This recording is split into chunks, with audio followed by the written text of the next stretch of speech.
Hi, I'm Rog Glass. This is my story Orientation number 3, and it's from my new short story collection, which is called Love, Sex, Travel, Music. What we now call the Amazon rainforest has been in existence in one way or another for 55 million years. It probably formed in the Eocene epoch, and over that time the makeup of Earth's most mysterious landscape has formed and reformed more times than most human minds can comprehend. Change is ongoing, but the last 21,000 years have seen significant shifts in vegetation and climate. Scientists estimate that humankind began settling in the Amazon basin 11,000 years ago. Then trouble came to town. 2005 saw the worst drought on record, and in 2008, a World Wildlife Fund report said half the rainforest will be lost by 2030. Livestock ranching, wildfire, agriculture and logging are murdering this place and wasting no time about it. So if visitors are thinking about postponing their trip, I don't recommend it. Book your tickets and get moving. Swim here if you have to. Soon there won't be much left to see. Visitors to this secluded corner of the rainforest will be brought in as part of a small group, accompanied by a guide dressed like an Aussie surfer, who's so laid back that sometimes it'll seem like he's just a knowledgeable tourist.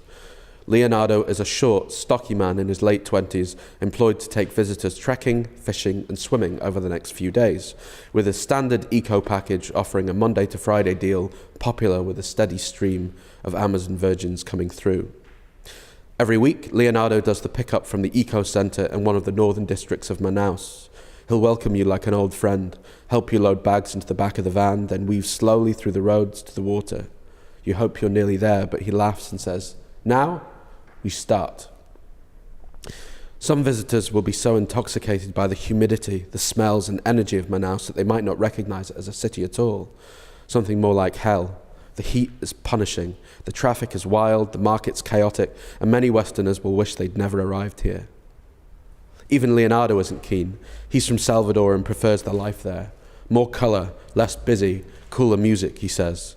But Manaus has 2 million inhabitants, and most people here haven't heard of where you're from either. If they visited Cardiff or Newcastle, they probably wouldn't see the positives.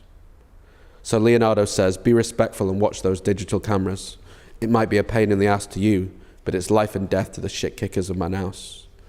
Leonardo learned English from MTV and sounds like he's from California, which goes to show that he's either a pretty clever guy or they watch too many American TV shows out here. He explains in his silky West Coast accent that you'll be making your own food. This isn't a hotel. Manaus makes for an appropriate starter, as the Amazon rainforest is the only place many visitors will ever have been on planet Earth that to them doesn't look like Earth at all. The eco-camp you're staying in is deep in the jungle, and you have to pass through several worlds to get there. First, a 1-hour boat ride out of the city, then a 1-hour ride in a jeep over treacherous, uneven land where there are no roads, only patches of grass and stone, then another hour or two in a canoe. This canoe has been waiting for you at the water's edge, beside a hut where Gabriel the old goat herd hacks apart then sells watermelons. What he does with the money, nobody knows. You can't spend any within a 50-mile radius, and he never leaves. Meanwhile, Leonardo will chat you through each stage of the journey, snakes the size of your whole body, insects that can kill in an instant, all the joys and horrors of Amazonas. Then he asks with a grin, have you seen the movie Arachnophobia? The way he smiles and puffs his chest out, he's definitely flirting with you. It's hard to be sure. The atmosphere is melting your senses. But maybe he's flirting with your husband as well. Either that or preparing to fight. Already, anything seems possible. Hi there, my name's Rog Glass. I'm an author who has written, this is my 6th book. Previously I've written 3 novels, one No Fireworks, one Hope for Newborns, and a recent satire about Premiership football, which is called Bring Me the Head of Ryan Giggs, which was a lot of fun to do. I've also done quite a lot of varied things. It might not make obvious sense why I've done all of them, but I did a biography about a fantastic Scottish cult writer called Alistair Gray, about being his secretary. It was kind of a portrait of the artist as an old man. I did a graphic novel about PTSD in soldiers as well, which was called Doogie's War, which is great fun to do. And my new book is called Love, Sex, Travel, Music. I've been writing it over the last 4 years, since I started being commissioned to write stories. I'd always wanted to do a collection of my own, but I just didn't think it was possible to publish short stories. I didn't think anybody would be interested. And so when I got these commissions, each time I was asked to write a story, I tried to write a story in a way that I thought I could steal it back for my own book in the future. And often these stories were related to places that my work had taken me as a writer. I've been really fortunate. I've been asked to go all over the world to talk about my work.